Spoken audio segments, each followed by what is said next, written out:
নমস্কার সম্মানীয় দর্শকবৃন্দ, আজ ৩রা মে ২০২৩ এসে গেছি আবার বিশ্ববাজারের হাল হকিকত পর্যালোচনা করতে। প্রথমেই চলে যাব ইউএস ফিক্সের ডেলি চার্টে দেখা যাক কীরকম কি দেখাচ্ছে। প্রাইস অ্যাকশন দেখুন, ভলাটিলিটি কিন্তু বেড়ে গেছে, মানে ইকুইটি মার্কেটে সেলিং আসতে পারে, সাবধান থাকতে হবে সবাইকে।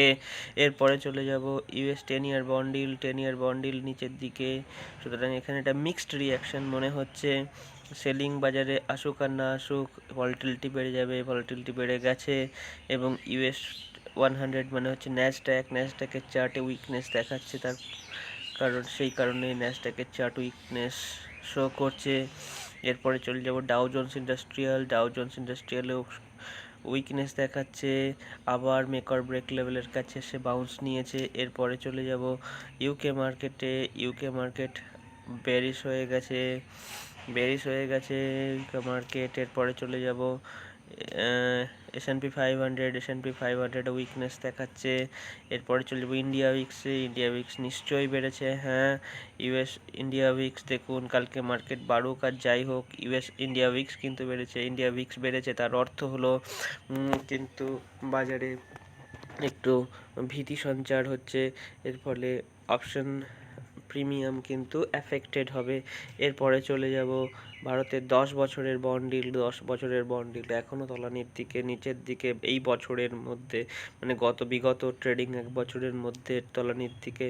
এরপরে চলে যাব ফিন নিফটি দেখুন কত বড় একটা উইক দেখিয়েছে, যে নিচের দিকে একবার গতকাল নিচের দিকে একবার খুব সেলিং এসেছিল, তারপরে আবার কিন্তু বাজার সাপোর্ট নিয়ে উপরে চলে গেছে, কিন্তু একটা বিশাল বড় একটা ডোজি ক্যান্ডেল, যাকে বলে ড্র্যাগন ফ্লাই এর মতন বিশাল বড় হ্যামার ক্রিয়েট করেছে। এরপরে চলে যাব নিফটির চার্ট কিন্তু অতটা উইকনেস দেখায়নি, আমাদের টার্গেটের উপরে ক্লোজিং দিয়ে দিয়েছে। এবার আমাদের এগুলোকে মুছে দেওয়া ঠিক হবে, আমরা এক জায়গায় নিয়ে যাই। এরপরের হচ্ছে মেক অর ব্রেক লাইন এটা, সুতরাং সব লাইনকে এক জায়গায় নিয়ে গিয়ে রেখে দেব। সুতরাং এই লেভেলের কীরকম প্রাইস অ্যাকশন দেখায় তার উপরে নির্ভর করে পরবর্তী ট্রেড আমরা ইনিশিয়েট করব। এখন কোনো ট্রেড নয়। ইন্ডিয়া উইক্স কি বলছে? কিন্তু এসজিএক্স নিফটি কিন্তু নিচের দিকে প্রবণতা দেখাচ্ছে, আমাদের টার্গেটের কাছাকাছি এসে আবার এখন নিচের দিকে একটু আসছে, এমন কিছু ব্যাপার নয়, হয়তো এই মেক অর ব্রেক লেভেলে সাপোর্ট নেওয়ার জন্য আসছে, উইক হ্যান্ডগুলোকে বের করে দেওয়ার জন্য মার্কেট সামান্য বেয়ারিশ হয়েছে।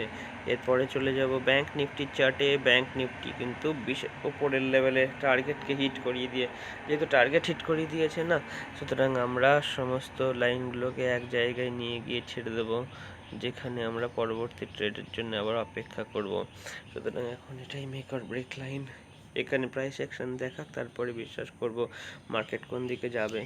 একটা না অনেকটা দিয়েছে, তো সুতরাং অনেকটা র্যালি দিয়েছে, সুতরাং এখানে এসে একটু রেস্ট নেবে, এটাই স্বাভাবিক। এরপরে চলে যাব কোথায় না, গোল্ডের স্পট ভ্যালুতে। গোল্ড কিন্তু বুলিশ হয়ে গেছে, সাংঘাতিক বুলিশ হয়ে গেছে। গোল্ড ট্রেড করছে 58,127 লেভেলে ইন্ডিয়ান রুপি টার্মসে পার 10 গ্রাম। এরপরে চলে যাব গোল্ডের চার্ট এমসিএক্স মার্কেটে আবার বুলিশনেস দেখিয়ে দিয়েছে। দেখুন, আমাদের মেক অর ব্রেক লেভেল থেকে একদিনেই প্রায় টার্গেটের লাইনের কাছে পৌঁছে দিয়েছে 60,628 লেভেলে, আর 500 পয়েন্ট উপরেই আমাদের টার্গেট। এরপরে চলে যাব গোল্ডের স্পট ভ্যালু ট্রেড করছে 2015তে গোল্ডের স্পট ভ্যালু।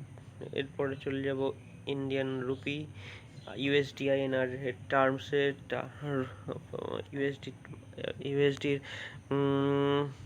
ইউএসডিআইএনআর এর এখন রেট চলছে 81.73, এখানে বাউন্স নিতে পারে বলে আমাদের ধারণা, কারণ এখানে ট্রেন্ড লাইনই অবস্থান করছে।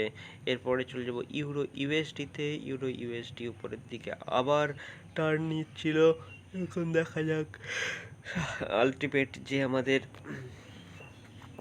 রেজিস্ট্যান্স লাইনটি রয়েছে 1.105-এ, সেখানে এসে কীরকম প্রাইস অ্যাকশন দেখায়। এরপরে চলবে ইউরো আইএনআর। সেম প্যাটার্নের কন্টিনিউয়েশন চলছে। আমাদের বিক্রি করে রাখতে হবে 90.5-এর একটি 90.5-এর একটি কলকে সেল করে রাখতে হবে, এবং কন্টিনিউয়াসলি 87-র পুটকে সেল করে রাখতে হবে। এইভাবে একটি স্ট্র্যাঙ্গল নিয়ে চলতে হবে যতক্ষণ না পর্যন্ত 90.59-এর উপরে ক্লোজ দিচ্ছে।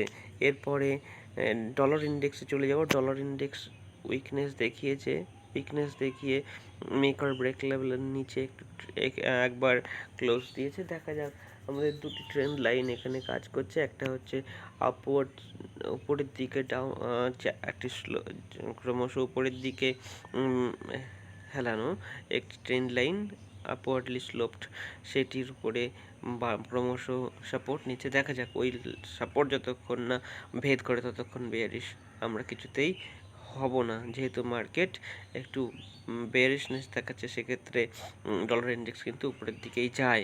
এরপরে চলে যাবো ইথেরিয়াম ক্রিপ্টোকারেন্সির ইথেরিয়াম কিন্তু একটা কনসলটেশন জোনের মধ্যে আবার চলে গেছে। এই কনসলটেশন জোন আমরা দেখতে পাচ্ছি, আর আমাদের স্টপ লসের নিচে এখনো কোনো ক্লোজ দেয়নি। বিটকয়েন দেখতে পাবো যে একই রকম। বিটকয়েনকে 1:1 একটা রিস্ক রিওয়ার্ড রেশিওতে একটা ট্রেড নেওয়া আছে, সেখানে আমরা অবস্থান করবো যতক্ষণ না স্টপ লস হিট হয়। এরপর চলে যাবো Baltic dry ইন্ডেক্সে। Baltic dry index কী বলছে? বল্টিক ড্রাই ইন্ডেক্স একটি ডাব্লু প্যাটার্ন ক্রিয়েট করেছিল। ডাব্লু প্যাটার্নকে ভেদ করে উপরের দিকে যাচ্ছে। আমাদের টার্গেট হবে 192 পয়েন্ট।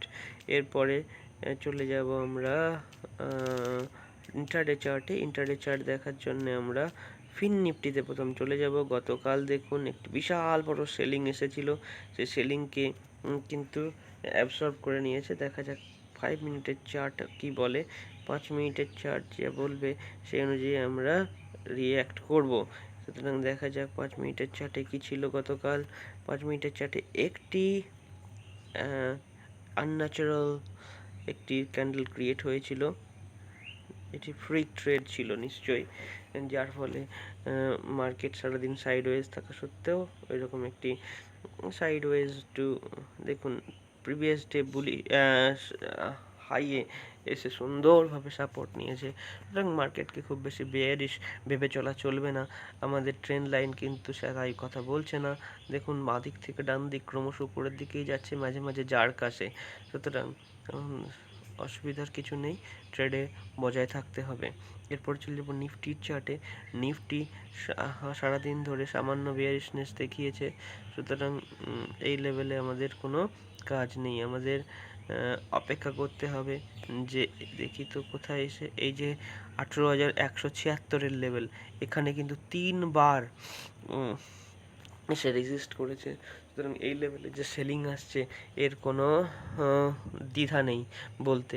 সুতরাং এখন কিন্তু এই 18,176-এর লেভেলকে ক্রস না করা পর্যন্ত বুলিশ ট্রেড নেব না, এবং বেয়ারিশ টু সাইডওয়েজ এই মোমেন্টামেই বজায় থাকতে হবে।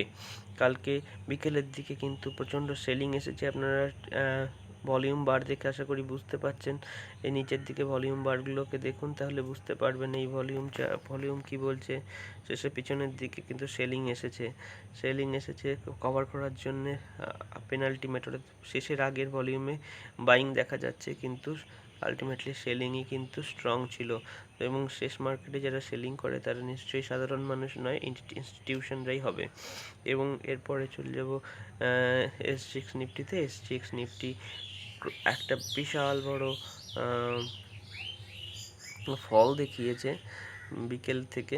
এই যে 3টের পর থেকে 7টা, এই মোটামুটি এই যে 6:30টার পর থেকে 9টা পর্যন্ত, 6:30 থেকে 9টা পর্যন্ত মারাত্মক সেলিং আসে। এবং এটা অবশ্যই গ্লোবাল মার্কেট থেকে দেখে, যেহেতু কালকে মঙ্গলবার ছিল এবং আমাদের ইউএস মার্কেটে ফেড এবং বিভিন্ন পলিসি নির্ধারণ করে, সুতরাং এখানে কিছু না কিছু ছিল। সেটার জন্যে মার্কেট ফল করে যায় এবং পরে রিকভারও করেছে, এমন নয় যে রিকভার করেনি। এখন ট্রেড করছে 18,149-এর লেভেলে, 70-80 পয়েন্টের একটা সেলিং এসেছিল। এরপরে চলে যাব ব্যাঙ্ক নিফটিতে, এবং এটি আমাদের শেষ অ্যানালিসিস। ব্যাঙ্ক নিফটি কাল ফ্ল্যাট ক্লোজ দিয়েছে আগের দিনের তুলনায়, সুতরাং তেমন কোনো বেয়ারিশনেস বা বুলিশনেস ইন্ডিকেট করছেন না। কিন্তু যেহেতু আমাদের S6 নিফটি বেয়ারিশনেস শো করেছে, আজকে গ্যাপ ডাউন ওপেন হবে, গ্যাপ ডাউন ওপেন হওয়ার পরে বুলিশ প্রাইস অ্যাকশন দেখলে তখন লং ট্রেড, এবং বেয়ারিশনেস কন্টিনিউ থাকলে তখন টার্গেট নির্ধারণ করে বেয়ারিশ ট্রেডও নিতে হবে। আজ এই পর্যন্তই থাকলো, ধন্যবাদ। সকলে ভালো থাকবেন এবং সাবধানে ট্রেড করবেন। কখনো স্টপ লস ছাড়া ট্রেড নেওয়া উচিত নয়। ধন্যবাদ, সাবধানে থাকবেন। গুড।